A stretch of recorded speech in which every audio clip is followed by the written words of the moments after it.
বাবার জমিদারির দায়িত্ব কাঁধে নিয়ে বাংলায় এসেছিলেন রবীন্দ্রনাথ ঠাকুর। তখন পরিচয় হয়েছিল অসঙ্গতিতে পরিপূর্ণ এক সমাজ সংস্কারের সাথে, যা সংস্কারে উদ্যোগী হন তিনি। শেষে বদলে যাওয়া এক জনপদ উপহার দিয়ে ফেরে নিজ ভূমিতে।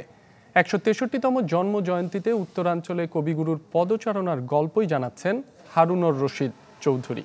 ছবি তুলেছেন খসরু বাশার। ওয়ালটন ফ্রিজ কিনে অনেকের মতো আপনিও হয়ে যেতে পারেন মিলেনিয়াল। সেরা পণ্যের সেরা অফার।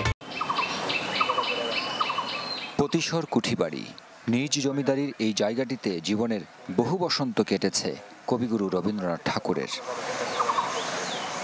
১৯১৩ সালে পান সাহিত্যের নোবেল। ওই বছরই কুঠিবাড়ির অদূরে কালীগ্রাম পরগনায় নিজ নামে প্রতিষ্ঠা করেন স্কুল। ১০০ বছরের বেশি সময় ধরে এখনও আলো ছড়াচ্ছে এই বিদ্যালয়। ১৯১৩ সালে এই বিদ্যালয়টি নির্মাণ করা হয়েছে।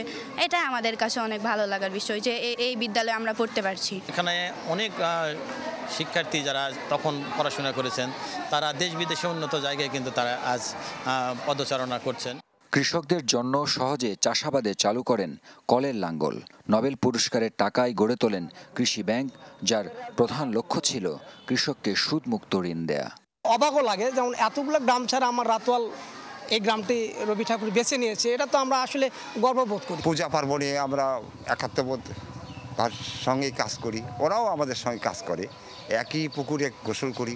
এরকম আমাদের গ্রাম। আমাদের গ্রামে আমরা হিন্দু মুসলমান এটা বলা যাবে না। আজকের দিনে এসে আমরা ভাবতে অবাক লাগে যে এই সমস্ত সম্পর্কে মানুষের ধারণা ছিল না। সেই কারণে রবীন্দ্রনাথ ঠাকুর যে সাধারণ মানুষের কাছে তিনি একজন দরদি রবীন্দ্রনাথ হিসেবে আছে। তার চিন্তা চেতনা, তার ধ্যান ধারণাকে আমরা আমাদের জীবনে বাস্তবায়ন করতে পারছি, এটি ১০০ ভাগ পারছি বলে আমার মনে হয় না। যদি আমরা পারতাম নিশ্চয়ই আমরা লাভবানও হতাম। মানব কল্যাণে কবিগুরু রবীন্দ্রনাথ ঠাকুর যে বিশাল কর্মযজ্ঞ করে গেছেন তার প্রমাণ মেলে এই অঞ্চল প্রকৃতির প্রতি ইঞ্চিতে, যা তাকে অমরত্ব দিয়েছে। আর তাই কেবলমাত্র দিবসকেন্দ্রিক আলোচনায় নয়, কবিগুরুকে ধারণ করতে হবে জীবন জুড়ে। হারুনুর রশিদ চৌধুরী, চ্যানেল 24, প্রতিশর, নওগাঁ।